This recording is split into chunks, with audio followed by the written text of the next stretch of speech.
नमस्कार, आप देख रहे हैं इकोनॉमी का हिसाब किताब और मैं हूं आनंदो चक्रवर्ती। 2021 में खतरे की घंटी बज रही है। डेंजर साइन आपके सामने है। आपकी आय, आपकी नौकरी को खतरा है। 2021 में बुरे दिन आ सकते हैं। मैं ये क्यों कह रहा हूं? क्योंकि जो लग रहा था इकोनॉमिक रिकवरी आ रही है, पटरी पर फिर से आ रही है। कॉर्पोरेट सेक्टर का जो जुलाई से सितंबर का क्वार्टर है, तिमाही है, उसमें बिल्कुल रिकॉर्ड प्रॉफिट हुआ है। बहुत सालों में सबसे ज़्यादा प्रॉफिट। फिर भी जो मिडिल क्लास है, नौकरी पेशा हम जैसे लोगों, उन लोगों को क्या मिला था? ठेंगा, बिल्कुल ठेंगा मिला था।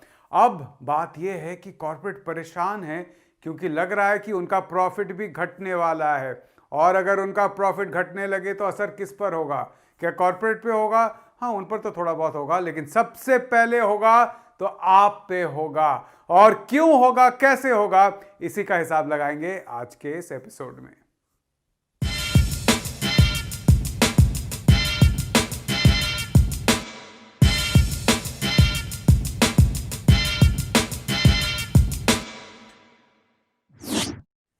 तो जब हम किसी इकोनॉमी की बात करते हैं, हम लोगों को जब नौकरी मिलती है, किसी कॉर्पोरेट सेक्टर में नौकरी मिलती है, तो एक कॉर्पोरेट में जहां हम काम करते हैं, एक कंपनी के मालिक के सामने क्या क्या खर्चे हैं। सबसे बड़ा खर्चा है जिसको कहते हैं रॉ मटेरियल, यानी कि कच्चा माल। जैसे कि हुआ आपका स्टील, साथ में आपका हो गया सीमेंट, बड़े बड़े जो इनपुट होते हैं। कोयला हुआ, कोयले से इलेक्ट्रिसिटी बनती है। और कोई भी सेक्टर हो, चाहे वो कारखाना हो या सर्विस हो, इलेक्ट्रिसिटी का खर्चा, बिजली का खर्चा तो होता ही रहता है। साथ में और भी चीज़ें हैं, जैसे ईंधन है, जैसे पेट्रोल डीजल है, ये सब भी बहुत मायने रखते हैं। रबर वगैरह है, ये सब भी मायने रखते हैं। तो टोटल जो रॉ मटेरियल है, ये एक बड़ा खर्चा होता है कॉर्पोरेट के लिए। साथ में एक और बड़ा खर्चा क्या होता है, वो है जो वेजेस और सैलरी, यानी कि वेतन जो दिया जाता है, मजदूरी जो दी जाती है, वो एक बड़ा खर्चा है कॉर्पोरेट के लिए। और तीसरा खर्चा वो है बैंक से पैसा जो उठाती है कॉर्पोरेट, या स्टॉक मार्केट से जो पैसा उठाती है, जिसको हम कहते हैं कॉस्ट ऑफ फाइनेंसिंग।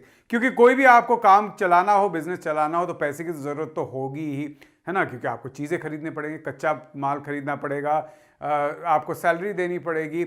और जब तक आप चीज़ बेच कर वापस आपके हाथ में पैसा आता है, उससे पहले ही आपको सैलरी देना पड़ता है, पहले ही आपको चीज़ें खरीदने पड़ते हैं। तो लोन लेना पड़ता है, फाइनेंस उठाना पड़ता है मार्केट से। तो कॉस्ट ऑफ फाइनेंस एक चीज़ होती है बहुत बड़ी। तो ये तीन मोटे मोटे बड़े खर्चे किसी भी कॉर्पोरेट के लिए होता है बिजनेस करने के लिए। खैर, अगर हम अप्रैल से सितंबर की बात करें, पहले जो 6 महीने हैं, उसमें कुछ तो सभी चीज़ों में गिरावट आई है। लेकिन जो जुलाई से सितंबर का क्वार्टर है, जिसको Q2 कहा जाता है, सेकेंड क्वार्टर, जो 2020-21 का सेकेंड क्वार्टर है, इसमें क्या हुआ है कि सबसे पहले जो हुआ, कच्चे माल के जो दाम है वो धड़ाधड़ गिर गए।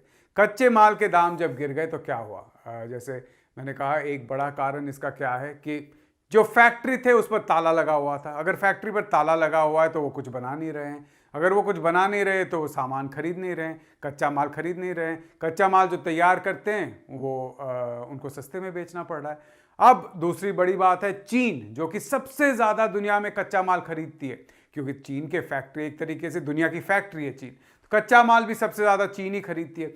चीन का जो ग्रोथ रेट है, हाँ वो पॉजिटिव था, लेकिन जो ग्रोथ रेट होना चाहिए, जितना वो पैदावार करती है, बढ़ता है, वो बढ़ा नहीं। इसलिए कच्चे माल का जो दाम है वो धड़ाधड़ गिर गया।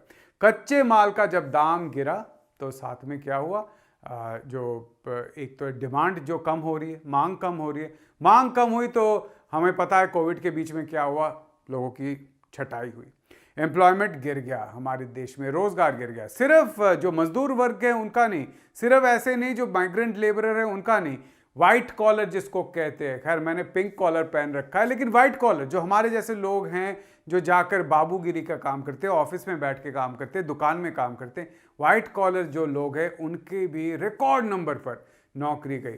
तो जो कंपनियां हैं जिन्होंने लोगों को काम पे रखा था, उनका जो वेज बिल कहते हैं, टोटल जो वेतन और मजदूरी वो देते हैं, वो भी घट गया। तो एक तरफ मैंने पहले आपको कहा क्या घटा था, रॉ मटेरियल का दाम घटा है, और साथ में दूसरा है वेजेस और सैलरीज जिसको कहें, वो भी घट गया जुलाई से सितंबर के महीने में, 3 महीने में, पिछले साल की तुलना में।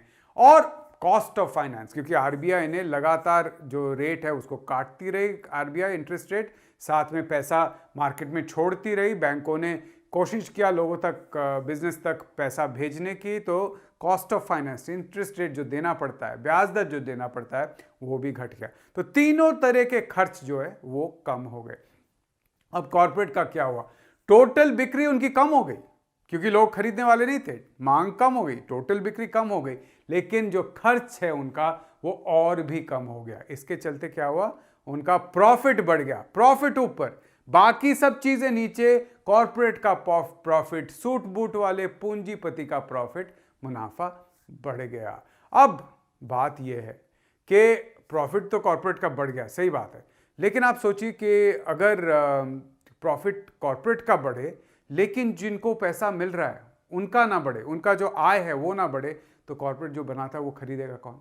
खैर, एक दूसरे को तो बेचते हैं, है ना, मशीन बना के बेचते हैं, कच्चा माल बनाकर बेचते हैं, जो पैसा आ रहा है वो स्टॉक मार्केट में लगाते हैं, जो अमीर लोग हैं स्टॉक मार्केट से पैसा उठाते हैं, तो थोड़ा बहुत तो एक दूसरे में ही अपना मुनाफा वो घुमाते रहते हैं। लेकिन अब क्या हो रहा है, अब बड़ी बात यह है कि देखिए धीरे धीरे चीन में प्रोडक्शन वापस आ रहा है, और आप जानते हैं कि वुहान, जहां पर ये पूरा मामला शुरू हुआ था, ये कोरोना वायरस का मामला जहां पे शुरू हुआ था, वहां पे तो आजकल रेस्टोरेंट वगैरह भी खुल गया है, पूरा जो नाइट लाइफ कहते हैं, बार, रेस्टोरेंट, सब कुछ फिर से खुल गया है वुहान में। तो चीन वापस पटरी पे आ चुकी है, चीन में फिर से कच्चे माल का जो डिमांड है वो बढ़ रहा है। इसके चलते क्या हो रहा है, स्टील के दाम हो, कोयले के दाम हो, सीमेंट के दाम हो, रबर के दाम हो, सब ऊपर जा रहे, तेजी से ऊपर जा रहे।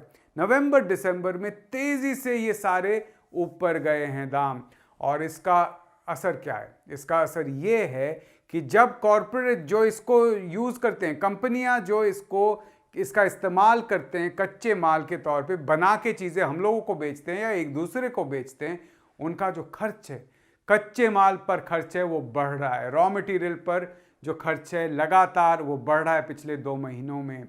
कुछ कॉर्पोरेट ने क्या किया है, दाम बढ़ा रहे हो, चीजों के दाम बढ़ा रहे हैं, क्योंकि खर्च उनका बढ़ रहा है, तो वो क्या करेंगे, गाड़ियों के दाम जैसे थोड़े धीरे धीरे बढ़ रहे हैं, है ना।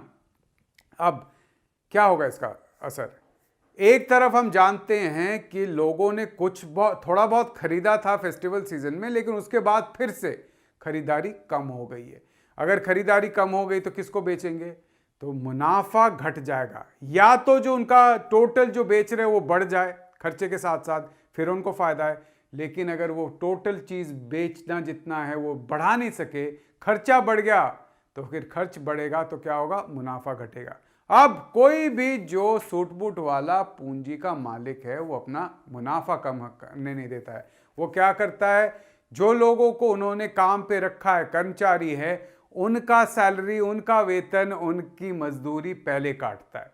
तो क्या करते हैं, सबसे पहले लोगों की छटाई, लोगों की छटाई, जहां पे अगर 100 लोग काम कर रहे थे, अगर वो कहें कि देखिए 90 लोगों का ही काम के लायक है, 10 लोगों की छटाई, अब वो 90 को भी वो नहीं रखेंगे, वो क्या कहेंगे कि जो 90 लोग हैं उनमें से 10 की छटाई कर दो, और ये जो 80 है ना उनसे ज्यादा काम करवा, इनको बोलो कि ओवर टाइम करना है, या आप जितना टाइम, आपका जितना वेतन है, पहले आपको दिन में 8 घंटा काम करना पड़ता था, अब आपको 10 घंटा पढ़ना पड़ रहा है। ऑफिस में घर से फोन आएगा कि अभी तक घर नहीं आए, नहीं, ओवर टाइम ज्यादा देर तक रुकना पड़ रहा है। और आप जानते हैं कि जो व्हाइट कॉलर बाबू वर्ग के लोग हैं, मैनेजर क्लास के लोग हैं, उनको तो ओवर टाइम भी नहीं होता है ना।